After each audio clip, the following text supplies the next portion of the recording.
Welcome back to a movie watching podcast. This is Cody Michael. I'm joined as always by Seth Ott. Hello. And Jared Buckendahl. Yeah. Yeah. We are back this week.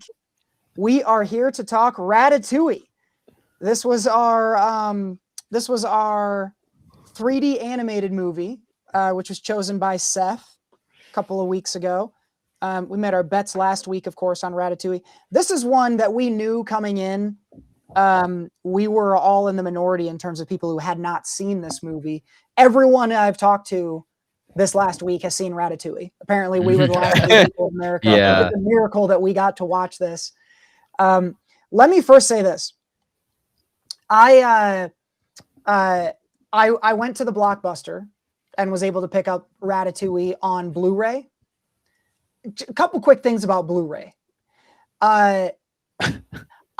This is, and it's okay, Seth, if you want to say I told you so at the end of this. I used to rage against physical media, and I was so for streaming, because why wouldn't I want to own every movie ever and be able to watch it wherever I want? And I feel so fucking stupid because someone pointed out to me recently how the like quality loss that you get with streaming. And I've never like noticed that before. Like when I stream Spider-Man at home, it's pretty awesome. Mm-hmm. But when you get a Blu-ray and you watch it at home, and I have a really good sound setup. This is a Blu-ray from 2007 for an animated movie. And this was some of the best sound I've ever had in my house. It was incredible to me how good this sounded. The visuals, we'll talk more about the visuals in Ratatouille. Incredible detail. This was the first time that I was like, oh, genuinely, I fully see what they're talking about with the difference in Blu-ray. And this thing's 20 goddamn years old. Mm-hmm. That completely blew my mind. I had it cranked up, and Ratatouille is a good sound movie. So I couldn't believe it. So, not everybody has a Blockbuster in their town, but for those like me who have been full streaming adoptees, it is worth ripping back to the Blu-rays for sure. If for no other reason than there are previews on a Blu-ray. Mm-hmm. So there were previews for things like, I'm not going to be able to remember what all the movies were, but there was a little featurette, and it was this guy from Pixar, and he was saying, when we first came up with Pixar 10 years ago or whatever, and we talked about Toy Story, and we had the idea for Monsters Inc. right away, and we knew what was going to happen. We knew we were going to do Finding Nemo, and we had this whole list of movies that we were planning on making, and the last movie on that list was about a little robot called Wall-E. And I was like, oh my God, Wall-E doesn't exist yet. Holy crap. Man. It is so fun to watch old trailers because you never know what it's going to be. It was so fun. And they were pumping up everything Blu-ray. Blu-rays were new at the time. So it was all Disney Blu-ray. And it was, very fun, nostalgic experience. Yeah, I was going to say very nostalgic. I loved it. It's such a weird, it's a weird thing to be like emotional over a little bit, but like thinking about that, because like kids nowadays have no idea what that is. Like that just doesn't exist. And like I remember like fast forwarding through previews and like knowing exactly when to stop based on where it was on the on the order, especially when it was on VHS, of like, okay, boom, and I'd have it timed perfectly. It's like that even like went away after a little bit because of the skip stuff. Like, man, it's a fun kind of time capsule with those trailers in front of the movies or those featurettes as well, because it's just like, what were people up to? And like you're saying, it's like Wall-E wasn't even a thing yet. Yeah, right. That one tripped me out. I was like, oh my God, wow. And that not just that Wall-E wasn't out, but that there was a time before everyone knew what Wall-E was. That's the bigger deal to me. Like, and it wasn't even that long ago. Anyway, this was an incredible experience for me, because not only was the Blu-ray thing awesome, Ratatouille is an incredible movie. I hope we're not too far apart on this, but I loved Ratatouille. This ranks really highly for me. I could gush about it for a while, but I've already been talking about the Blu-ray stuff. One of you guys go first on Ratatouille. Yeah, I mean this was a fantastic movie. The one thing is, like, obviously being online, you see clips and stuff like this and that. We'll get into it later, but like I had seen at least what the critic had looked like. The opening 15 minutes was a huge surprise to me. I had Yeah. no clue that there was kind of like, and they were living with an old woman in her attic who's very trigger happy. If you would have told me that there's multiple guns in this movie, I would have been like, not a Pixar movie. I can tell you who this lady voted for in 08. Yeah. It's crazy, man. But I don't know. I thought this was a very delightful movie. We'll get into it a little bit later, but yeah, a lot of the cooking stuff, I was like, how are they gonna pull this off? And yeah, it's just basically a robot pulling levers and whatnot. Yeah, I mean, I definitely echo both of what you guys are saying. I mean, especially for the time, the animation was, and I think they always outdid themselves, but that was like, I think that was like the sweet spot right there, especially like, because then I think about a few years later as Toy Story 3. It felt like between those two, it wasn't a huge jump. Like I feel like that kind of was a I mean, I think it's gotten better since, but that, like, the detail and everything was you could tell like they hit a high point with that stuff at that time. Patton Oswalt's awesome. Yes. And the whole thing with Linguini, and that his whole just like, you know, fish out of water thing. A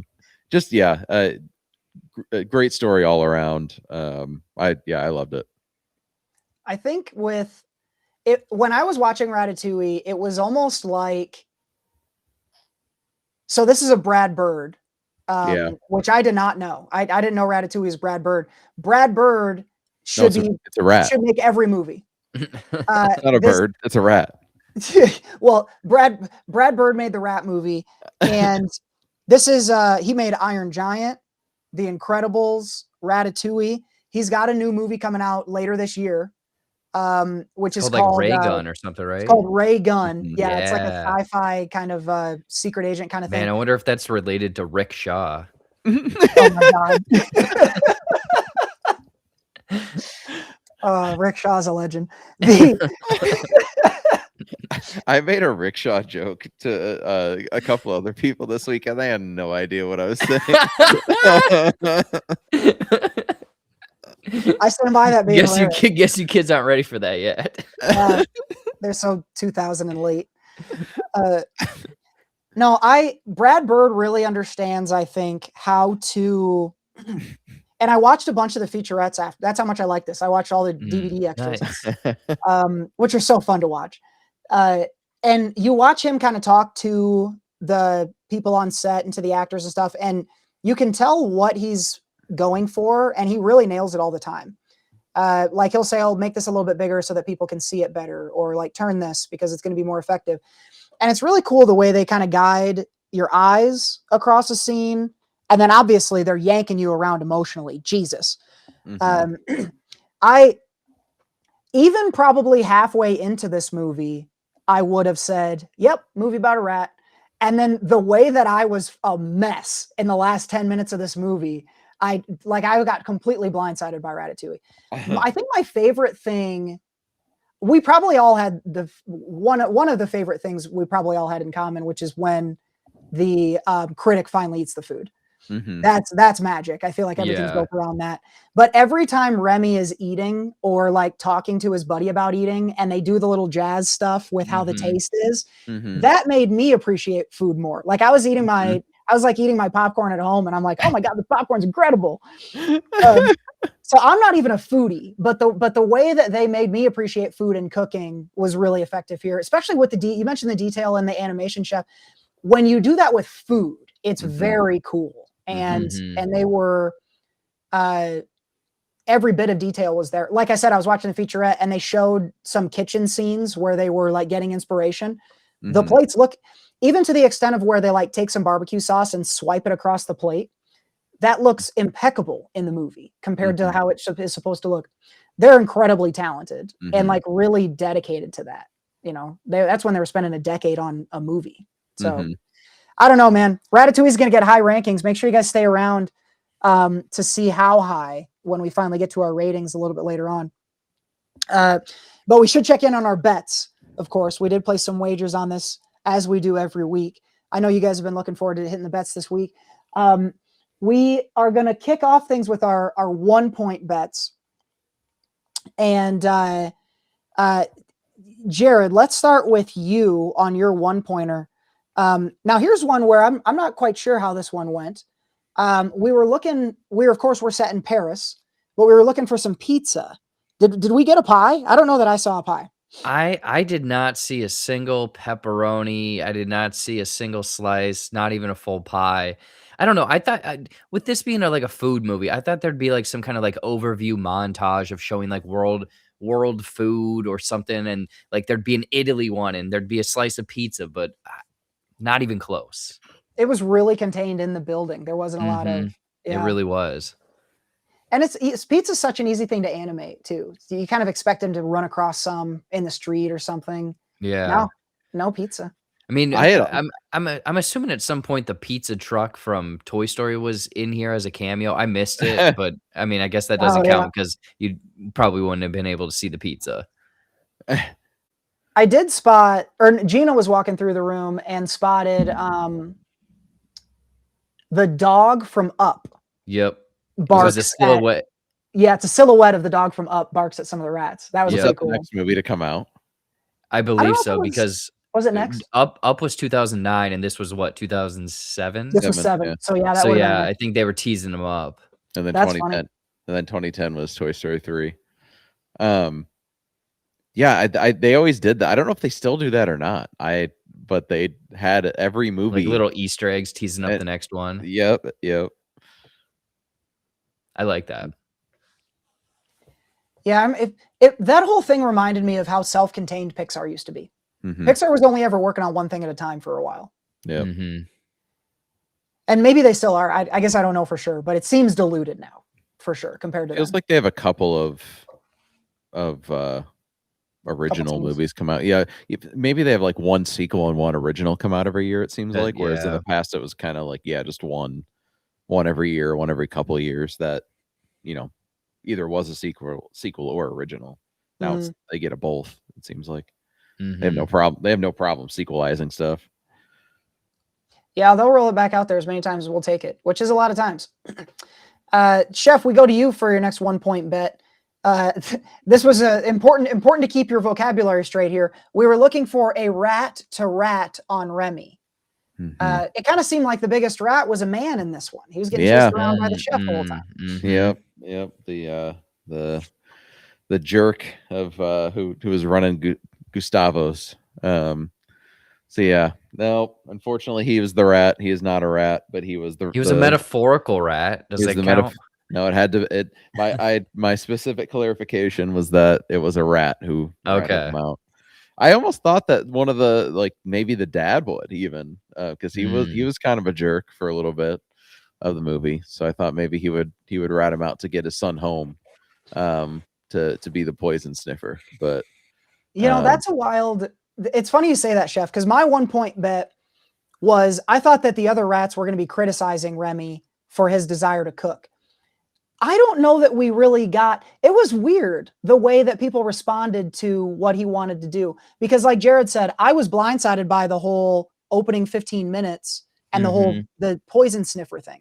That changes the whole dynamic on his dream for food. So I don't think that he got criticized. And yeah, his dad was his dad did criticize him. Did he? Or was he just warning him about people? That's what I took away. He was warning him about people, kind of. Okay.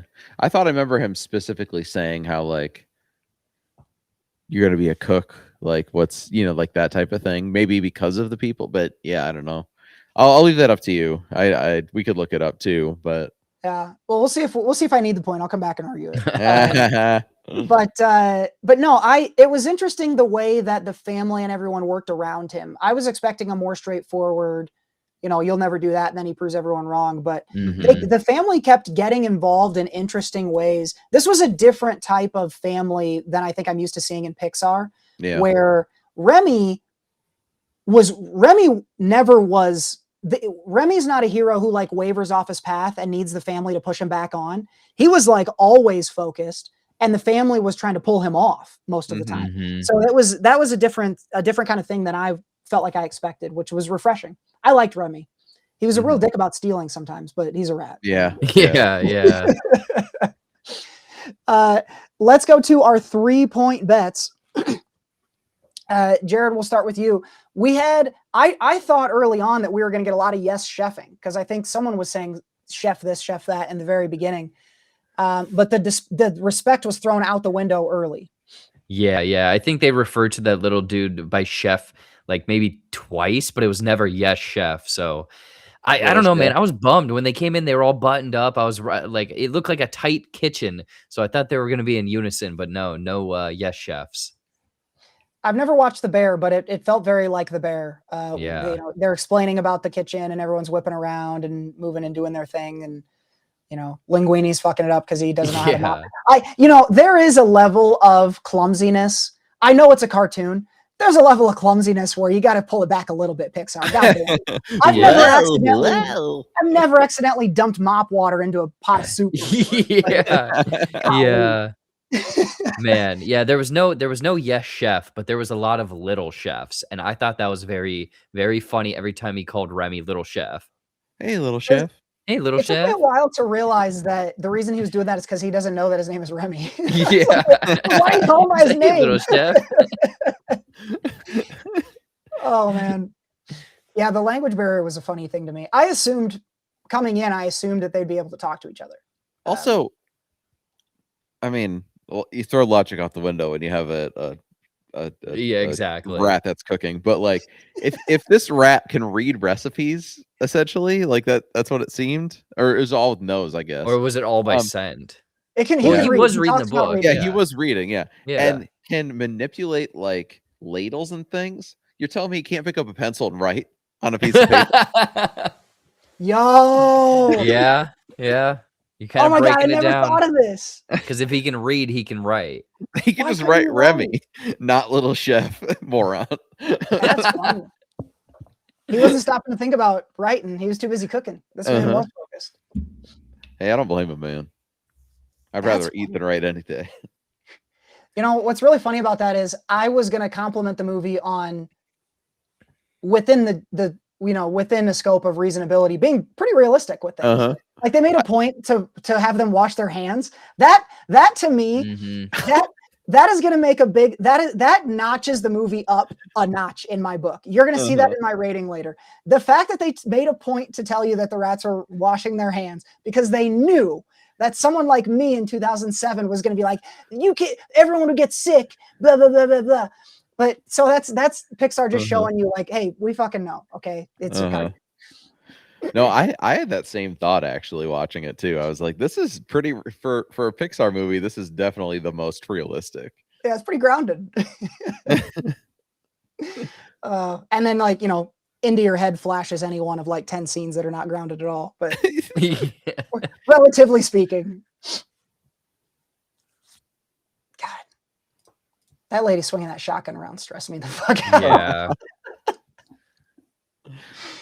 Yeah.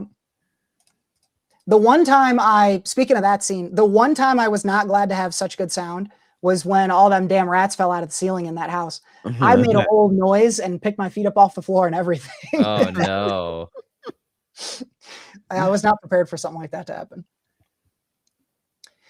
All right, let's go chef to your 3-point bet. We were looking for a little bit of a French trope. We were looking for some hongs.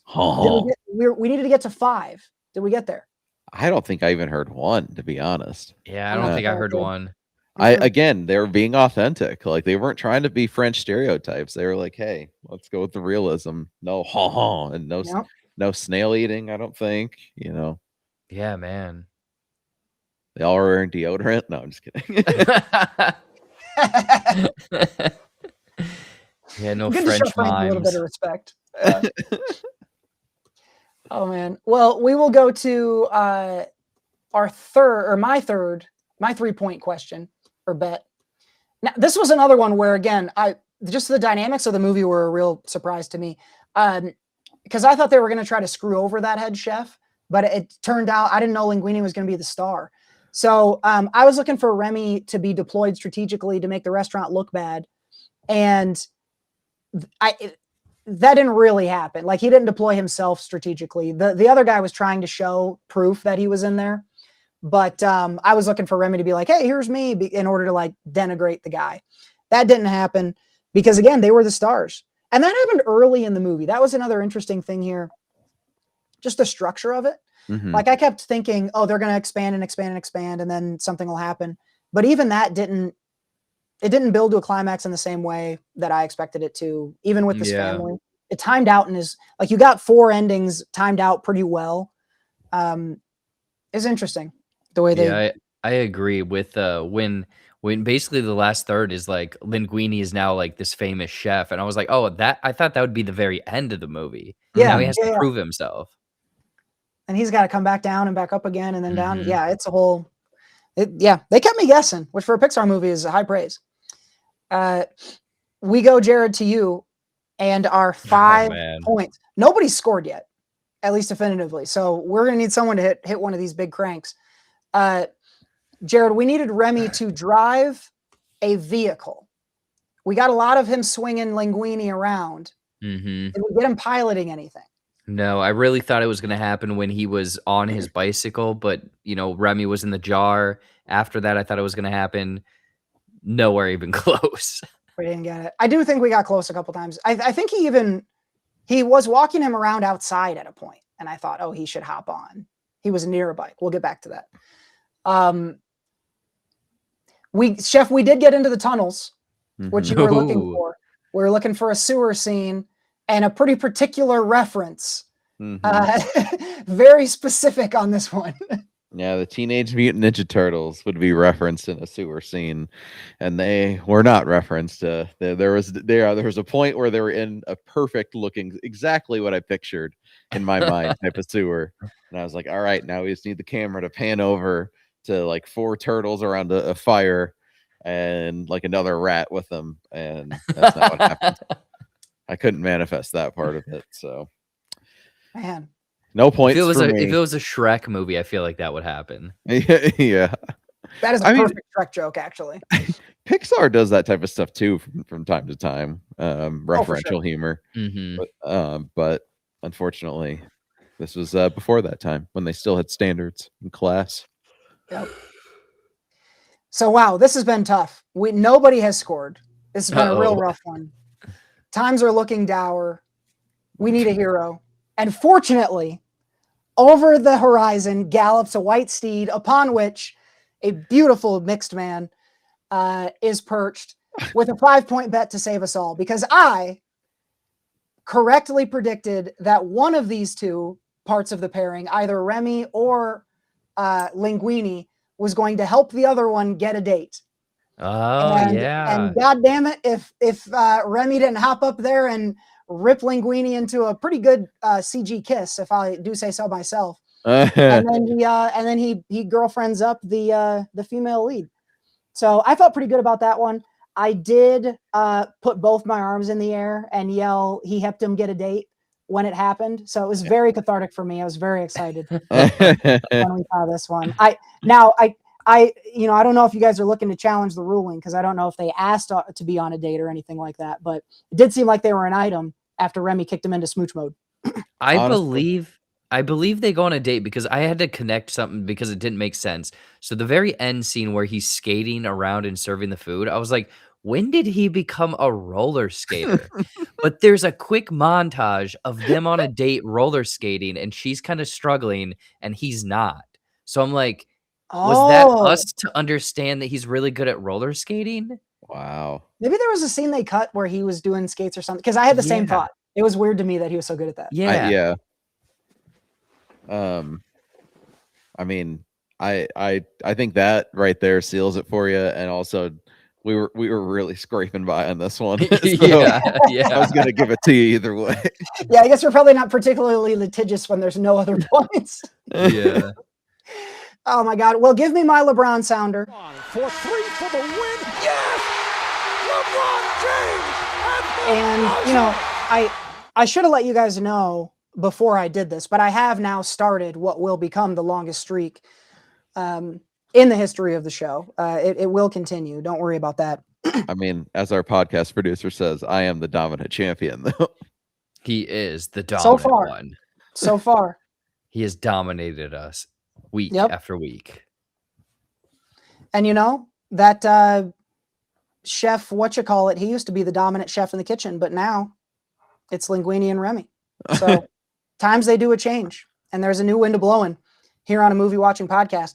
I will let you know what category I'll be winning in our next round in a few minutes, but we do have to do our reviews. And I wish I wasn't going first. For Ratatouille,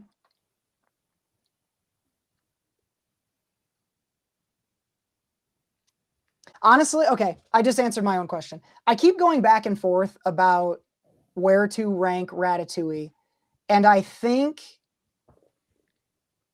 I have to give it 5 out of 5.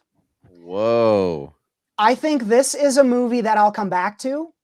I think it was really well technically made and executed, and I had such an emotional response to this movie at the end that I can't really ignore. So this is very near the top of my Pixar list. Like for me, it's like Inside Out and this, you know. Wow. I'm not as much of a Toy Story fan as you guys are. So like this is really high for me. And I kept going back and forth between 4.5 and 5. And I kept trying to think of a reason not to give it the extra half point. And I can't come up with one. So I'd have to give it 5 stars. It's an all-timer for me. Can't believe that. Wow, man, that's high praise. I'm gonna go 4.5. The only thing that felt out of place for me was that you mentioned like the food stealing thing. That Yeah. all of that kind of felt out of place to me a little bit. Other than that, I can't find another flaw, but like I just remember like watching that scene and I was like that whole sequence, and I was just kind of like, this feels almost unnecessary to me. That is an interesting one. If you could have shaved 5 minutes without the stealing stuff, I don't know that I would have missed that tremendously. I think that's a fair point. It just felt out of character, and also like I don't know, like the it almost gave I don't know. It just that was the only thing for me.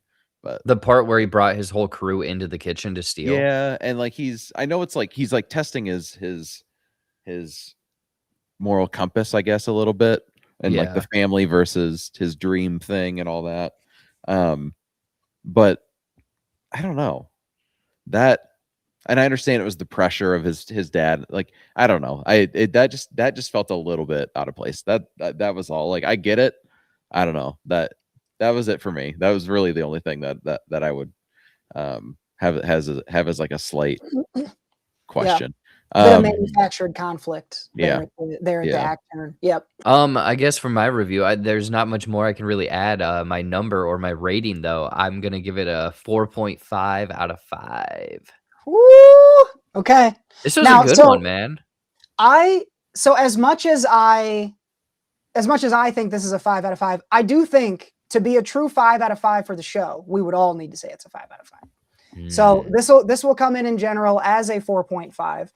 I didn't ask, do you guys have a pull quote? I'm going to say, I was blindsided by how inspiring this movie was. That's going to be my pull quote. Mine's going to be, it rata blew me away. Oh man.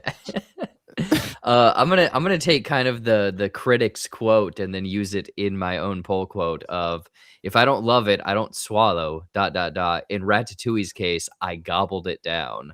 Gobbles it down. I love it. Oh my God. If anyone out there still has not seen Ratatouille, do it immediately. This thing is incredible. This was the kind when I was done watching Ratatouille, I was really glad that we do the show. Yeah. And I've had that with a couple other movies already, but especially for Ratatouille, like it's fun to watch. It's fun to watch some stuff that's kind of fun but bad. But to watch something that genuinely is something we miss, that's incredible, is pretty fun. And that's really what we're here to do. So I hope you guys all enjoyed it as well. Hit up the Letterboxd for our full review, and then friend us up over there so we can see yours as well. Ratatouille gets a 4.5 out of 5 from a movie watching podcast. One last thing to do before we get to what we watched this week, and that is to let you know what our category is going to be for our next movie. I will say I struggled with choosing a category. I was wanting to do something kind of Odyssey adjacent, but we've seen every Pattinson movie, every Zendaya movie, and every, the Matt Damon movies we haven't seen. I don't think I want to watch. But so I was thinking I bought a zoo. I was thinking about some of the trailers I've seen in this last week. There was a really interesting trailer that came out that has caught my attention. The movie's not coming out for a while now, so maybe we'll have to do this again, and maybe this is out of bad form for me to do it now. But have you guys seen the trailer for the movie Digger? Kinda, sorta, maybe a teaser. So there's not much to the trailer. Digger just apparently is the next Iñárritu movie. He was the guy that did Birdman, and it stars Tom Cruise. And I saw a trailer for this movie that was 30 seconds of a Digger teaser after 2.5 minutes of a Tom Cruise montage of him in all of his different roles. And so in the spirit of the Digger trailer, we're doing Tom Cruise movies. Ooh. And I know there's not going to be many of these, but Tom Cruise does not miss. So I don't care what we land on. It's going to be good. And I can't wait because there are a few. Can't wait to watch Cocktail. Dude, if you haven't, we're not going to be able to do Cocktail because I've seen it and it's awesome. Oh, okay. You got to watch Cocktail. Vanilla Sky. I have not seen Vanilla Sky. That might make the list. I've seen a couple scenes, but I haven't watched the whole movie. There's some of the older ones like Born on the 4th of July, Days of Thunder, the NASCAR one. Ooh, yeah. I maybe have seen Born on the 4th of July. I have no idea what that's even about. Is it a Christmas movie? Arbor Color Day. of Money, Billiards, huh? A lot of good Tom Cruise out there. So make sure you guys come on back next week and find out what Tom Cruise movie we're going to be watching next and reviewing. We'll also make our bets next week, and I cannot wait to get into some Tom Cruise trope talk. It's going to be very fun, so come on back for that. Before we let you go for the week, going to do something a little different, actually, because we didn't really watch much this past weekend because it was the 4th of July holiday, not a lot of new things coming out. So we are instead going to look forward to the rest of the year. And we're going to bring back a segment that you'll recognize if you've been with us for a long time. We're going to do a little Mambo number 5 with this one. Ladies and gentlemen, this is Mambo number 5. So we're just going to quickly count down 5 upcoming movies for each of us, our top 5 most anticipated movies of the rest of the year. Remember, if somebody names a movie that you have higher on the list, let us know and we'll kick the can down the road. And then whoever has it ranked the highest is when we'll talk about it. Kick it. Lots of really good stuff. We're over halfway through the year now. We're in July. And so for the second half of the movie, second half of the year, I should say, I will go first and start with my number 5 most anticipated. You're going to notice a little bit of a little bit of uniqueness in my list. I think there's at least 2 movies on here you guys won't have. One of them is my number 5. This comes out on August 21st. It's the new Jason Statham. Mutiny. Oh, Mutiny, dude. Have you guys seen the trailer for this one? Yo, it's good. Everybody's dying in this one. It's rated R. It's Jason Statham on some sort of gigantic ship that has been taken over by some sort of foreign people, and they are all going down according to this trailer.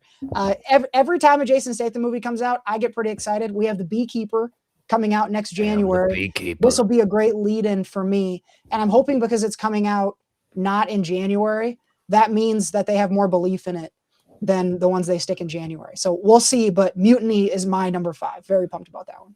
I mean, there's so many of these like one word or like It's almost one and word. one. Yes. It's crazy. And a lot of times, like the shorter the title, the better it seems like. So I'm for it. maybe this will be awesome. Chef, what do you got at number 5 here? I got one that was supposed to come out a while ago. And I've been looking forward to this one for a while. I have Coyote versus Acme as my number hell 5. yeah. Love it. Love it. Forgot about this one, actually. I was always excited about this one just because it has Will Forte as the lead of it. I'm excited to see him with the Looney Tunes. That's just like a perfect match, I think. He's like a Looney Tunes character in real life. Also got some John Cena in there. Pre hair implants. Oh my I don't know God, if you you're guys right. saw. Did you guys see the picture of him bald? Go check it. He posted on his Instagram. He had to shave his head before his most recent hair treatment. Oh man, okay, It is I gotta crazy. look this up. But anyway, Looney Tunes. It seems like it'll have a little bit more of a silly vibe, even more so than some of the more recent Looney Tunes movies. But I'm looking forward to it. I heard that there was a lot of belief in this one before they scrapped it for tax reasons. Yeah. So that's encouraging to me. I hope it's not too much anticipation, but I'm with you. I welcome Will Forte. Plus, just the whole idea of like a lawsuit between Coyote and Acme is fascinating to me. So let's do it for sure. What about you, Jared? Number 5. Yeah, this is actually complete opposite of some Looney Tunes and fun. This one is going to be Robert Eggers' upcoming one, Werewolf. Have you guys seen this one? You know anything about this? I didn't know Eggers was doing that. Oh man. Yeah. The reason it's making the list, I don't know. I like a good supernatural kind of werewolf, someone turning into something, you know, a hunt, psychological man breaking down. But really, his movies are always set in a time that makes me sit down and just be like, oh, I'm watching a movie. Like, this is not them trying to be realistic or whatever, or it is, but it's like I'm so far removed from that time that I can appreciate that I'm watching a movie, I guess. Aaron Taylor Johnson? Is he going to be the star in this one? I think he's the man that catches the old werewolf bubonic plague thing. Has he been in another one of Eggers' movies? Wasn't he in Nosferatu? Wasn't he like someone in that? Yeah. I think was he the husband? Yeah, he was the husband that she left behind. Mm-hmm. No, actually, I don't remember. I don't stand. He was someone in that movie, I feel like. I do love me some Robert Eggers, and I do like Aaron Taylor Johnson. He's excited to get the taste of Kraven the Hunter out of our mouths. Yeah. Become a different animal. I was just saying recently about Robin Hood that it reminded me of The Northman meets Logan. And I heard another reviewer, like a professional reviewer, say that this felt like Robert Eggers' Logan. So I like the comparison there, and I love Eggers. This is a heavy testosterone ship for me. So there's gonna be a lot of grunting. Lily Rose Depp also, and Willem Dafoe. What a cast! Yeah, man. They give him a big top hat. Hell yeah. My number 4 is a movie that I only just read about when we were about to get online a few minutes ago. So I can't tell you much about this. But I'll tell you everything that got me sold on it. This is the upcoming movie from Eli Roth. Is his next horror movie that's coming out in August, and it's called Ice Cream Man. Oh, I'm aware of the comic. So we have gimmick horror. Apparently an idyllic summer town is going to descend into madness when an ice cream man serves kids sweet delights with horrifying results. Give me a gimmick horror movie. I am there every time, especially in the month of August, which seems like kind of an extra special treat. But I am an Eli Roth fan. I think he does the comedy / horror thing pretty well. This seems like it's going to be pretty cheeky. So give me Ice Cream Man based on basically nothing.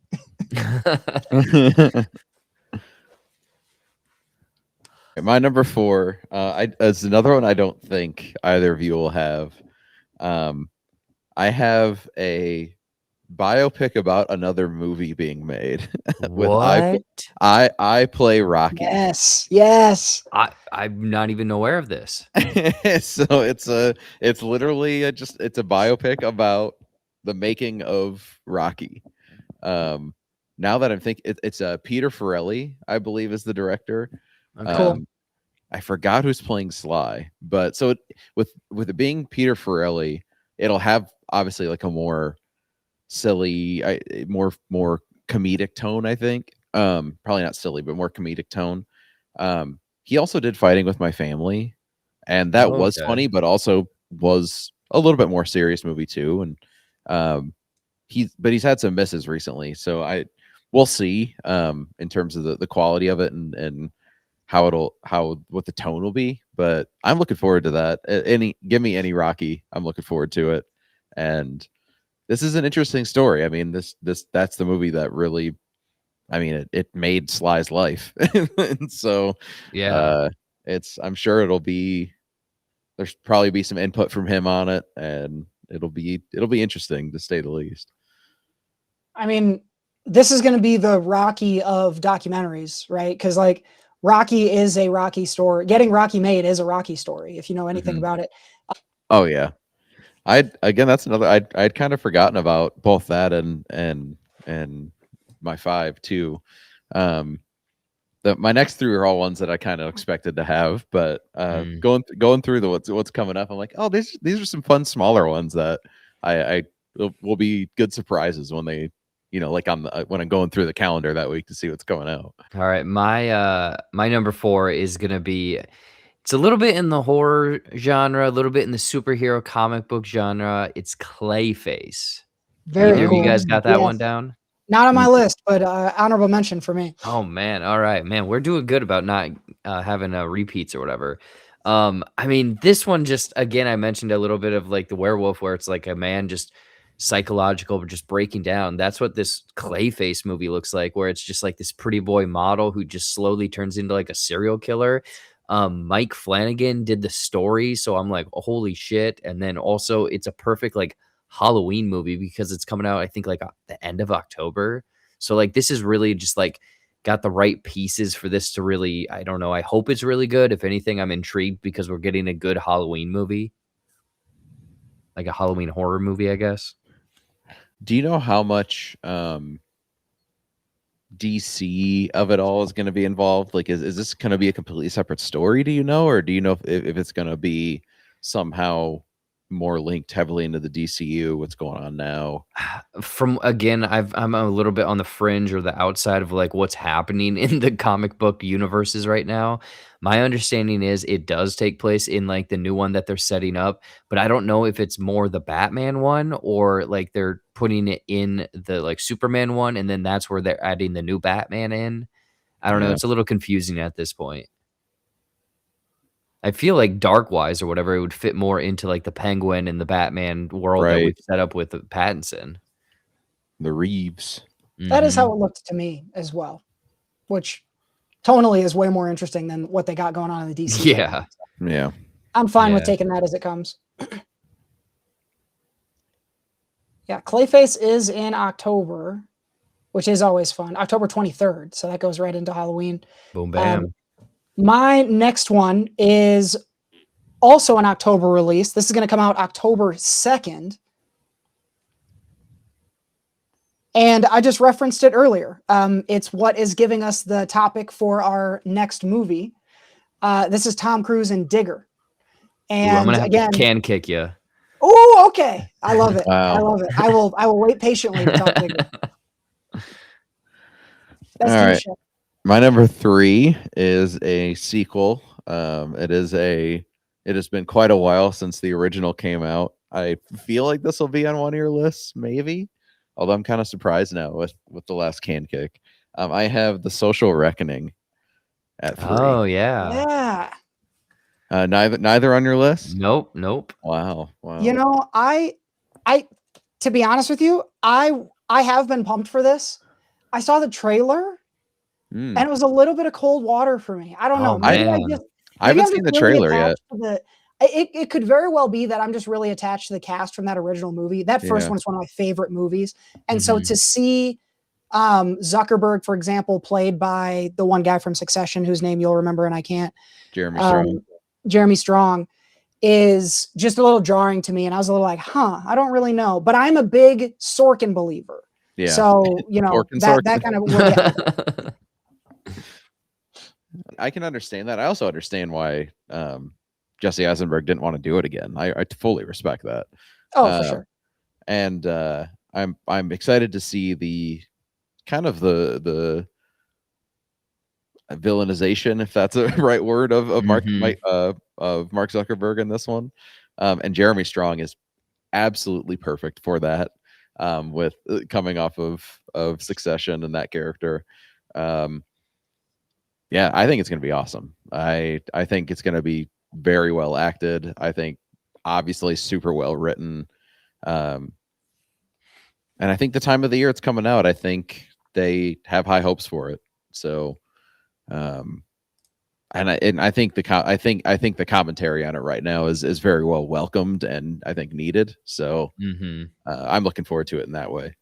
Because I think with the Social Network, it did, obviously there was a lot of ways in which it painted Mark Zuckerberg poorly, but it also painted him in a favorable light as well. So I think this one is going to kind of show what the power and money and all that has done to him. And unfortunately, I think this might open a few more people's eyes on Facebook and just social media in general, which I think is very much needed right now. Yeah, I'm kind of curious on like what kind of stories, what kind of angles they cover, because I mean, since that first movie came out to now, or where that movie ended, there's been a lot of things that have happened with Facebook. Yep. It's going to be really crazy to look at the juxtaposition. I wonder if they'll do any cuts back to the first movie, which would probably be jarring. But like the difference between him sitting alone in his Harvard dorm and then cut to him talking to Congress about whether or not he's causing girls to kill themselves. That it's just so strange how much his life has changed. So yeah, that'll be interesting perspective. Huge cast on this too. Yeah. I'll be interested to see. So Sorkin is going to direct here, which David Fincher directed the first one. So with Sorkin directing, now he's done a couple movies that I've liked. Molly's Game was one. There was one for Netflix that he did that was really good. It was Chicago Civil Rights. I can't remember what the title was. The Trial of the Chicago 7. Oh, that came to me all at once. Oh, wow. But I'm a believer in him, but I wonder if the Fincher is the part that I was missing in the trailer, but we'll see. Yeah. All right, my number 3 is actually Cody, your can kick. So I'm gonna hand over the reins to you because you definitely probably know more about this than I do. I really don't. It just seems to me like, and this is maybe the easiest way to sell a movie to Cody Michael in 2026. It just seems like Digger is some sort of enigmatic character who's going to be played by Tom Cruise.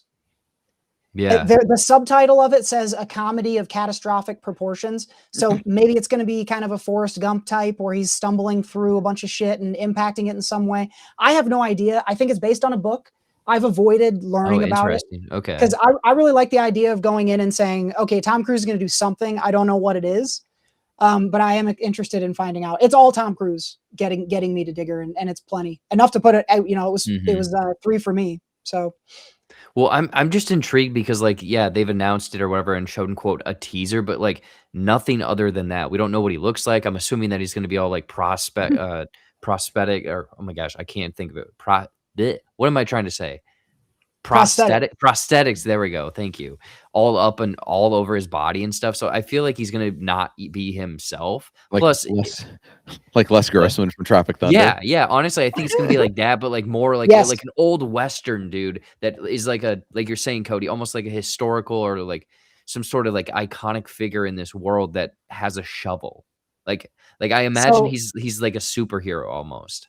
yeah, so there is a he wears a cowboy hat, it looks like. I don't know, he's obscured. He's gonna have some crazy face because he's Yeah. obscured in all the marketing so far. This is Alejandro Inarritu, who did Birdman. Mm. Um, It's there is gonna a be synopsis strange. actually on IMDb. It says it says the most powerful man in the world embarks on a frantic mission to prove he is humanity's savior before the disaster he's unleashed destroys everything. So I guess he's going to be some sort of, I don't know. Yeah. Just I'm some man fascinated with to a find out. shovel. What if the shovel's like a magical shovel? Again, we don't know. Who's to say? Who's to say? This is a perfect little cocktail for me of a couple elements that I know I like, and then a bunch of mystery. And Uh-huh. to me, that's a great way to market a movie. Yep. Not a lot of mystery in my number 2 as we move up the list again. This is where I have, I think probably the soonest upcoming release, probably on any of our lists. Because coming up next week, we've got The Odyssey. And this is my number 2. I was just telling you guys before we started, I've been on a little bit of a homework assignment with The Odyssey.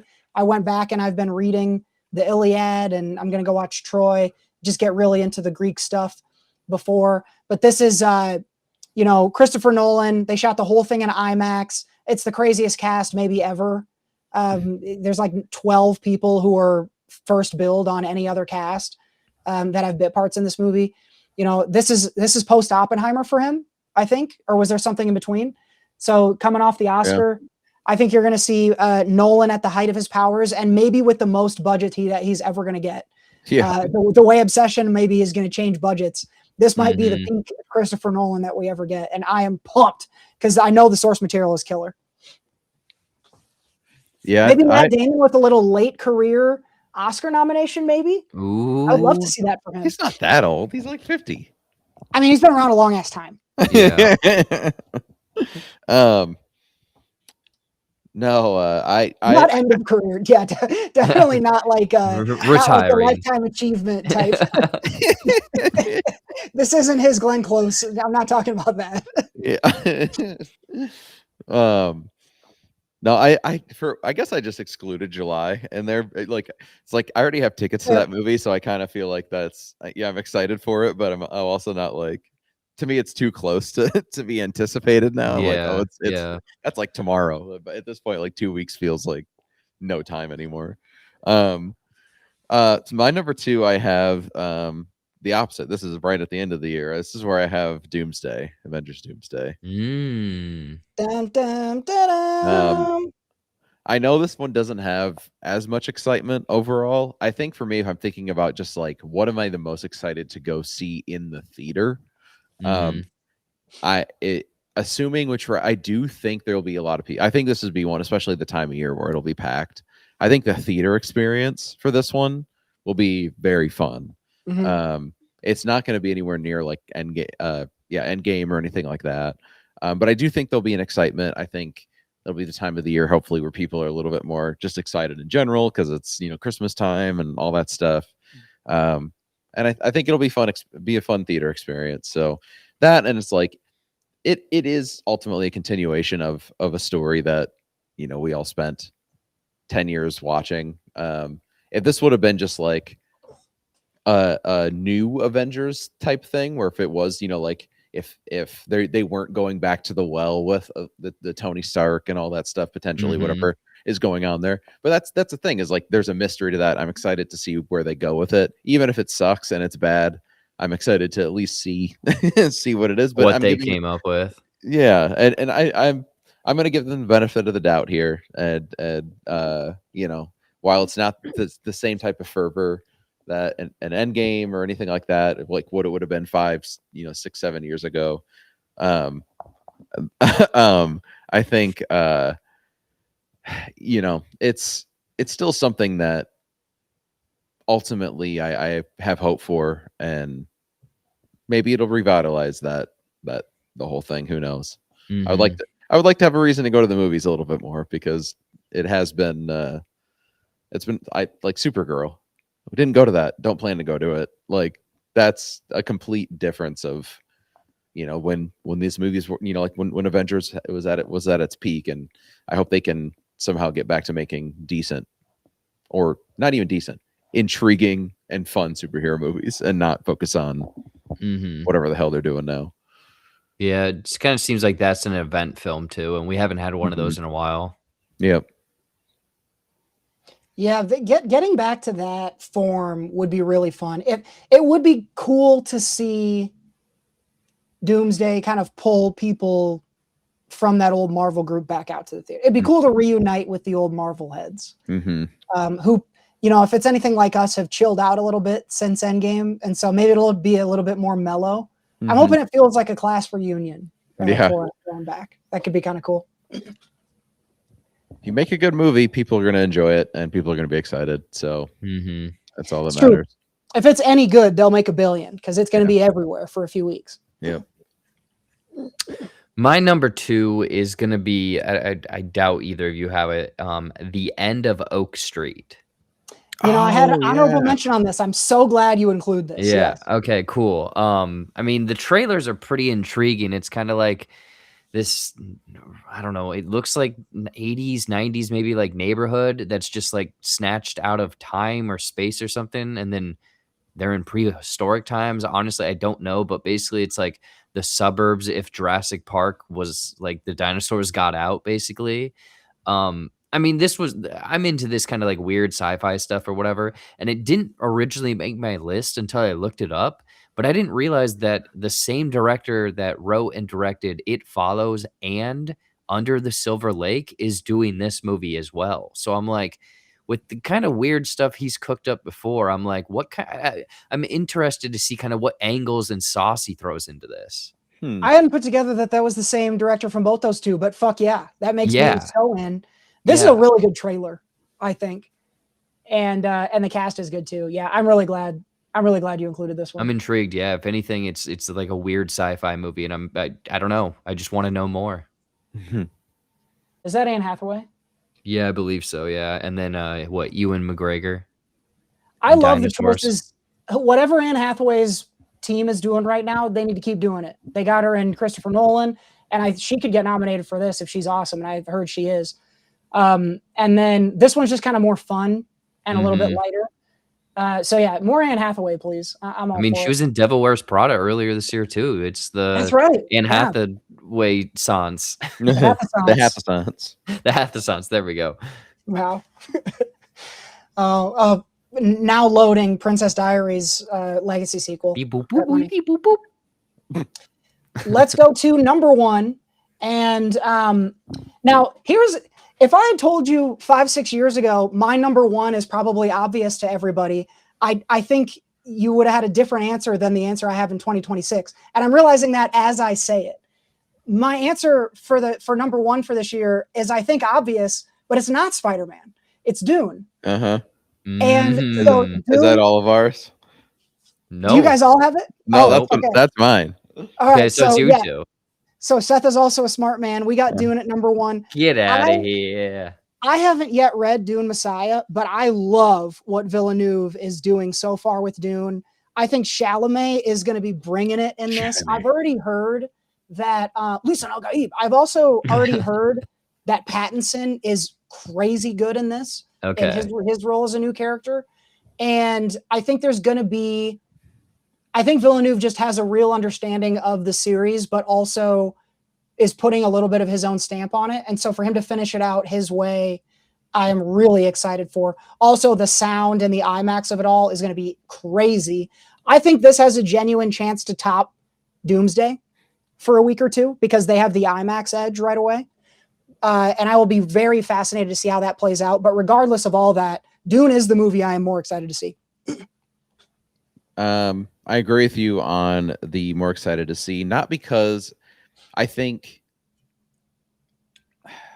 it's tough, because I'm excited for Avengers because of the event of it all. And I do think people are excited for Dune.